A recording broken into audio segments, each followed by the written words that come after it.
Bonjour et bienvenue à Lumière de la Parole, ici Père Dominique, je suis heureux de vous retrouver en ce mardi 13 avril.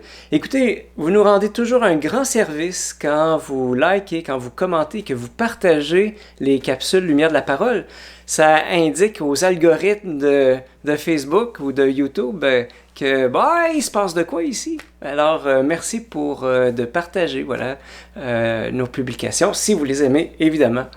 Alors, aujourd'hui, Évangile de Jésus-Christ selon Saint Jean.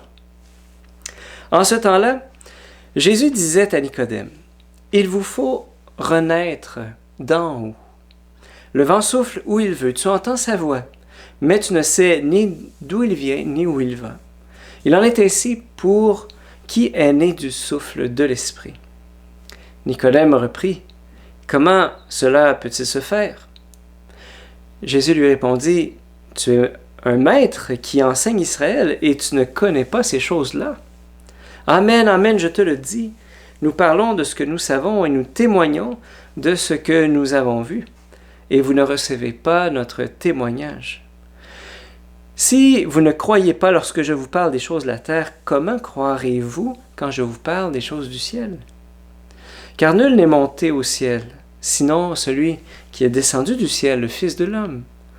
De même que le serpent de bronze fut élevé par Moïse dans le désert, ainsi faut-il que le Fils de l'homme soit élevé, afin que tout homme qui croit ait la vie éternelle. Acclamons la parole de Dieu. Louange à toi, Seigneur Jésus. Il vous faut renaître d'en haut. C'est ce que Jésus dit à Nicodème. Vous savez, d'après moi, un des grands problèmes dans l'Église, c'est que le baptême dort dans beaucoup d'entre nous. Jésus a dit à Nicodème, il vous faut naître d'en haut.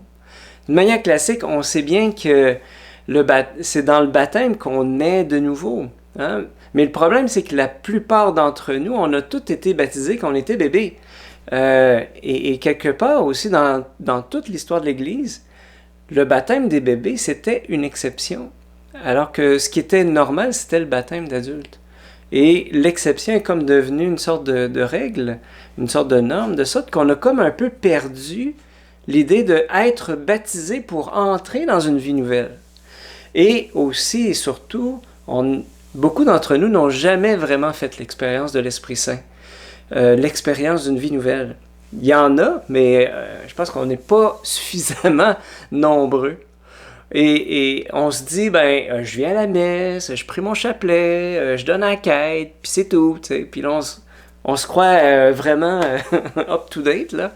Mais au fond, il n'y a pas grand-chose qui se passe. On continue d'être triste, on ne parle pas à Jésus, on ne parle pas de Jésus. On continue de pécher, de faire du mal aux autres ou de dire du mal des autres. Bref, on peut continuer de vivre une vie ancienne tout en étant baptisé. De sorte que les gens qui nous regardent, et spécialement les jeunes, ils se demandent, mais que ça change d'être catholique, que ça donne si on se dévore les uns les autres, s'il n'y a pas d'amour fraternel, s'il n'y a pas de transformation du monde, etc. Qu'est-ce que ça change? C'est la question qu'on peut se faire poser. Voyez? Et Jésus dit à Nicodème, aujourd'hui dans l'Évangile d'aujourd'hui, naître de nouveau. Naître de nouveau. Il te faut naître de nouveau. Et c'est accéder à une vie nouvelle que donne l'Esprit Saint. C'est vraiment faire l'expérience de l'Esprit Saint. Et Jésus donne une belle image, c'est celle du vent, dont on ne sait ni d'où il vient, ni où il va. Et il en va ainsi de toute personne qui est née du souffle de l'Esprit. Qu'est-ce que ça veut dire tout ça? Qu'est-ce que ça veut dire pour nous qui sommes baptisés? Eh bien, il n'est jamais trop tard pour pouvoir entrer dans une vie nouvelle. Parce que Jésus, au fond, si on se met à vivre l'Évangile, on va toujours entrer dans une vie nouvelle. C'est sûr. Je le crois avec tout mon cœur que beaucoup ont été baptisés, mais peu vivent vraiment du souffle de l'Esprit Saint. Et qu'est-ce que ça veut dire aujourd'hui? Je prends simplement l'image que Jésus donne aujourd'hui du vent. Vous savez, quand on va sur l'eau, on a le choix d'y aller dans une barque à rame ou sur un bateau à voile. Avec la barque à rame, il faut beaucoup forcer. Il faut beaucoup forcer. Ça va pas vite. C'est dur. On se plaint. On a le goût de se plaindre parce qu'on a l'impression que Dieu fait rien, puis qu'il se plaît à nous regarder ramer, hein? Puis à nous voir souffrir. Puis on dirait que, tu sais, on peut dire, mais Seigneur, qu'est-ce que tu fais? Tu sais? Mais c'est ça, les rames, c'est ça. Quand on est dans un bateau à rames, on est tout seul, sans aide, on se fatigue vite, puis on se plaint tout le temps. Le bateau à voile, lui, en fait, si on y réfléchit, nécessite en fait d'étendre la voile pour capter le vent. Et alors, c'est le vent qui fait vraiment tout le travail. C'est pas toi, c'est pas moi, c'est vraiment le vent. Puis en plus, ça va vite et c'est presque sans effort. C'est ça, vivre sous le souffle de l'Esprit Saint. Mais cela demande une chose, c'est de s'abandonner complètement au vent, à écouter son mouvement, à demeurer attentif à sa présence. Ça veut dire que quand tu vis sous le souffle de l'Esprit Saint, tu cherches la volonté d'un autre et c'est pas toi qui fais ta volonté, tu es conduit par l'Esprit Saint.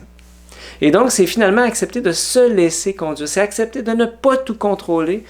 Et je dirais que c'est ça, quand on est dans un bateau à rames, là, le plaisir, c'est moi qui décide. Alors que quand on est conduit par le souffle de l'Esprit Saint, c'est Dieu qui décide.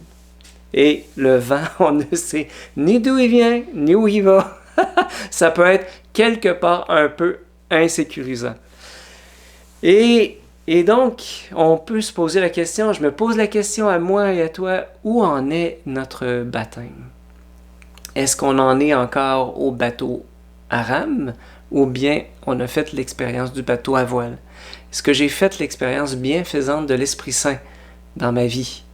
Voilà, demandons aujourd'hui la grâce de pouvoir faire à nouveau et à tous les jours, si possible, l'expérience de l'Esprit Saint, l'expérience de se laisser conduire, de dire « Esprit Saint, je te donne ma journée, je te donne mon cœur, tout ce que je suis, conduis-moi. » Je demande à ce même Esprit d'attirer sur vous la bénédiction de Dieu Père, Fils et Saint-Esprit.